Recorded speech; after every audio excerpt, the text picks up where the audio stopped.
धतूरा फूलेला काचा नार ए भोला कहिया ले आईबा। धतूरा फूलेला काचा नार ए भोला कहिया ले आईबा। कहिया ले आईबा गुरु कहिया ले आईबा।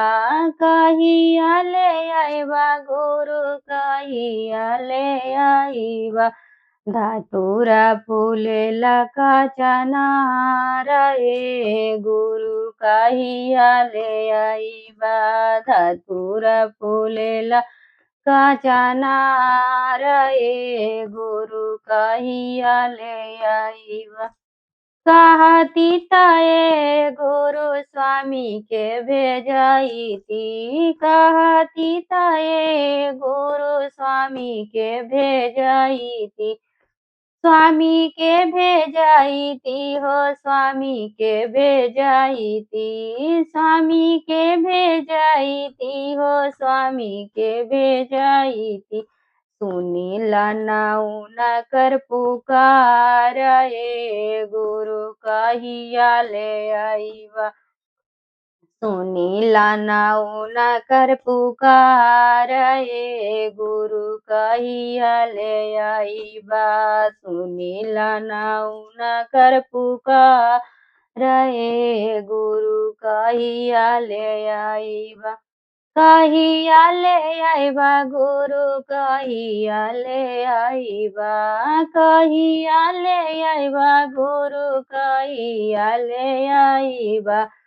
कनाइल फूलेला काचा नार ए गुरु कहिया ले आईबा। कनाइल फूलेला काचा नार ए गुरु कहिया ले आईबा।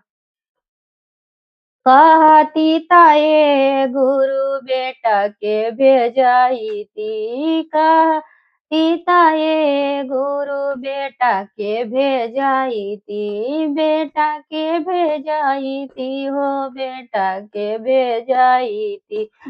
बेटा के भेजाईती हो बेटा के भेजाईती। सुनीला नाउन कर पुकार ए गुरु कहिया ले आईबा। सुनीला नाउन कर पुकार ए गुरु कहिया ले आईबा।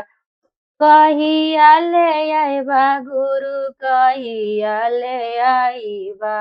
कहिया ले आईबा गुरु कहिया ले आईबा। भंगिया फरेला काचा नार ए गुरु कहिया ले आईबा। भंगिया फरेला काचा नार ए भोला कहिया ले आईबा।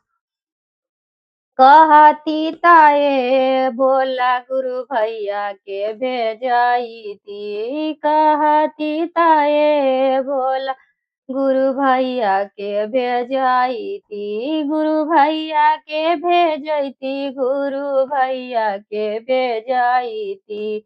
गुरु भैया के भेजैती गुरु भैया के भेजाईती।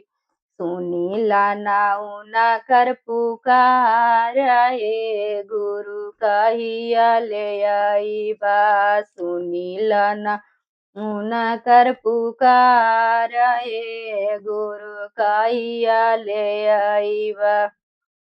कहिया ले आईबा गुरु कहिया ले आईबा।